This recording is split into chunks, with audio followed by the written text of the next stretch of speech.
laju merupakan laju bertambahnya belajar mengenai persamaan laju reaksi dan order reaksi.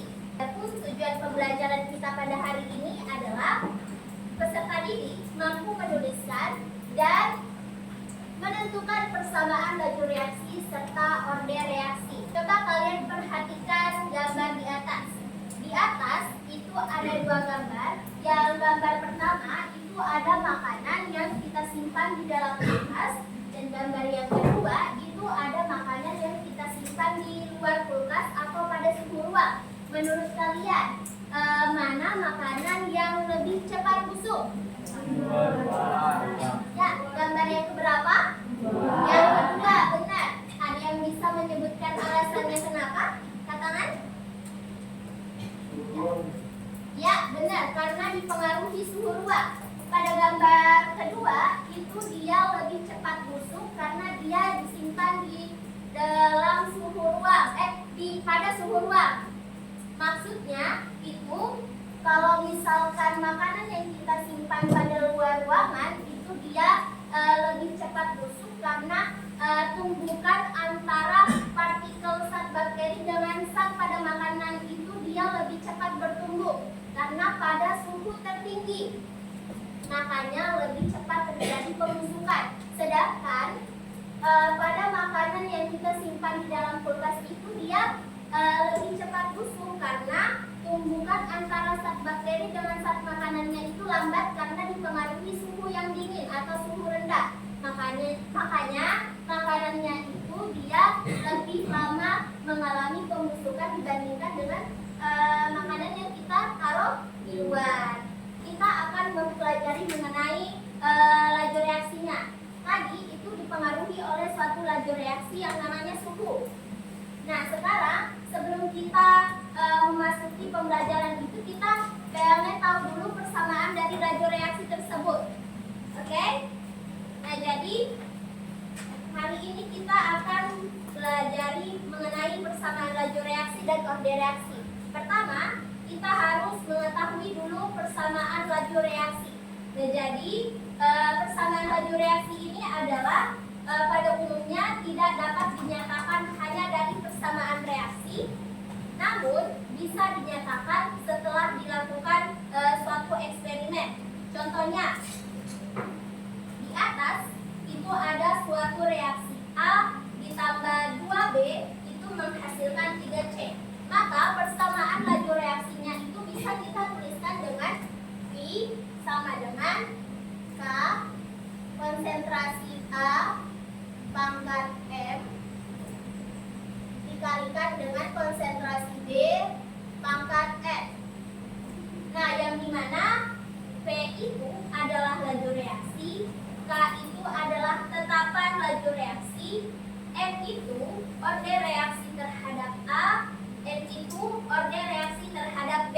Nah, jika pada soal kalian diminta untuk menentukan order reaksi, maka kalian tinggal jumlahkan order reaksi antara konsentrasi A dengan konsentrasi B, yaitu M ditambah N itu adalah order reaksi, atau kita sebut juga dengan order total, atau bisa kita juga sebut dengan tingkat satu reaksi. Ada contoh soal. Laju suatu reaksi menjadi 4 kali lebih besar apabila konsentrasi salah satu reaksi dibuat 2 kali lebih banyak. Order reaksi terhadap reaksi tersebut adalah 2. Ya, benar? Untuk soal di atas, kalian perhatikan dulu soalnya. Di atas diketahui laju suatu reaksi itu adalah 4 kali. Berarti lajunya itu bisa kita sebut saja dia adalah B. B-nya adalah 4. 4 kan? Laju suatu reaksi menjadi 4 kali. Di atas juga diketahui bahwa apabila konsentrasi salah satu reaksi, berarti konsentrasinya kita sebut saja dia adalah A, berarti dia adalah 2.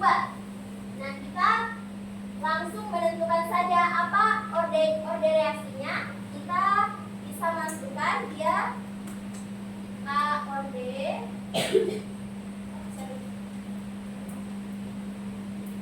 Kita masukkan dia di sini ya. Berarti A ini apa?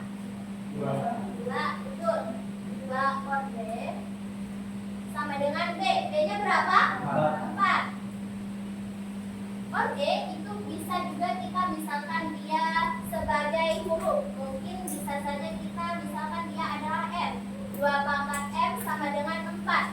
2 pangkat berapa yang dia sama dengan hasilnya 4? Ya, betul. Berarti ordenya adalah 2. Ini ya cara menentukan ordenya. Paham? Selanjutnya kita menentukan orde reaksi. Cara menentukan orde reaksi. Untuk cara menentukan orde reaksi ini ada 2 tahap.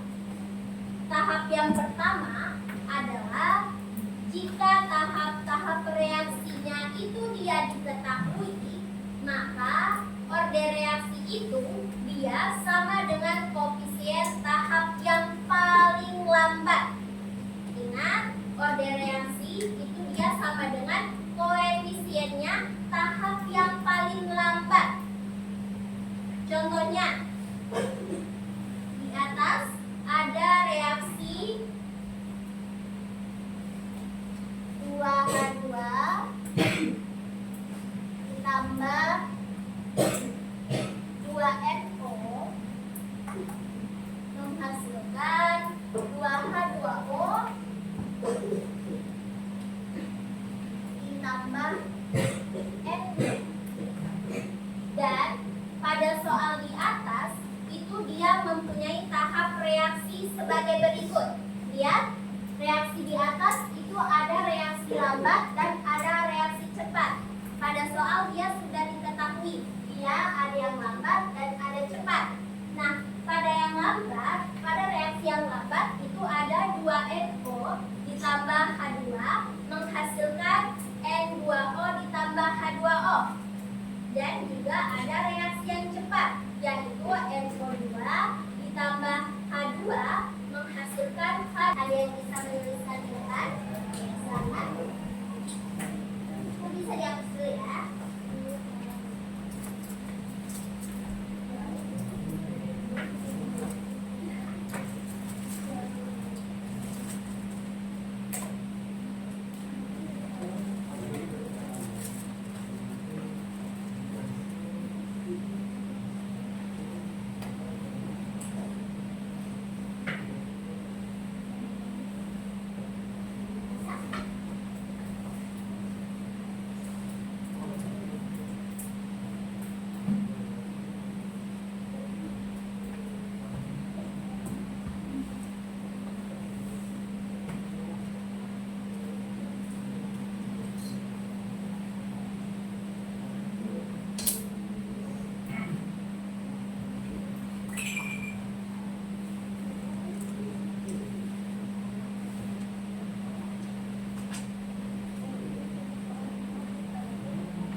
Ya, beri tepuk tangan dulu dong buat teman-teman. Jawabannya itu adalah 2.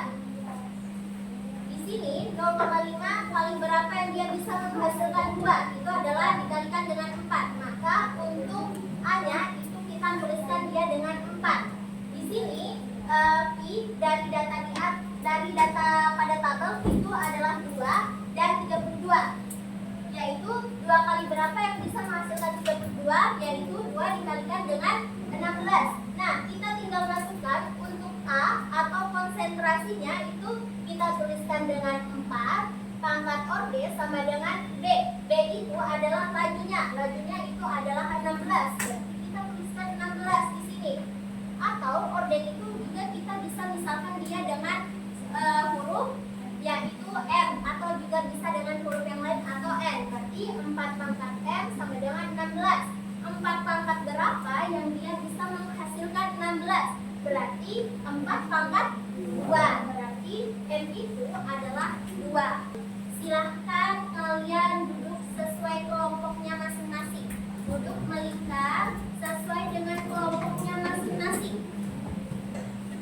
silahkan dikerjakan ya. Jangan lupa tuliskan nama anggotanya.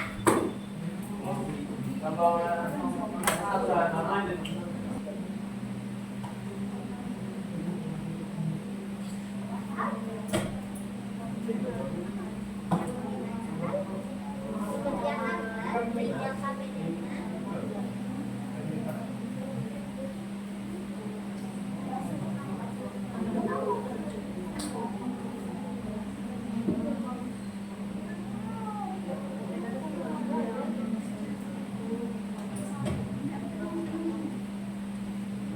Dan untuk itu, untuk konsentrasinya kalian gak boleh menuliskan cuma satu. Berarti konsentrasi ICL dengan konsentrasi H2-nya itu kalian juga harus tuliskan. Gak boleh salah satunya saja.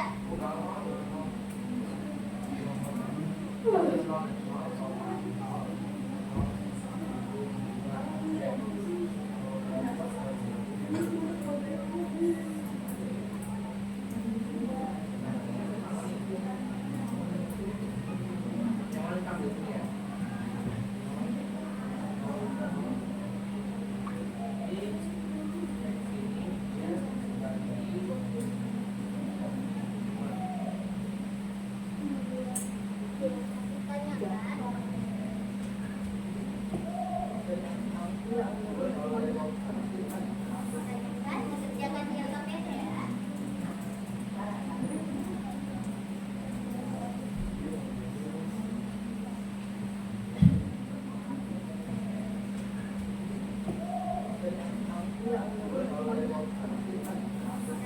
Dikerjakan jangka pendek ya.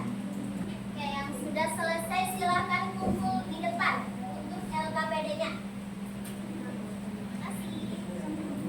Apakah pembelajaran hari ini kalian mudah pahami? Oke, apakah pembelajaran hari ini menyenangkan? Ya. Satu, sebutkan kesimpulan dari pembelajaran kita hari ini. Santai. Dapat. Santai. Kompak bisa. Ya, hari ini kita udah belajar apa aja nih hari ini. Coba silakan angkat-angkat menyimpulkan pembelajaran kita hari ini. Ya, silakan. Jadi hari ini kita belajar tentang laju reaksi kimia bagian persamaan laju reaksi. Kita belajar hitung mode reaksi, terus cara menentukan mode reaksi, persamaan laju reaksi. Oke, itu saja. Ada yang mau menambahkan?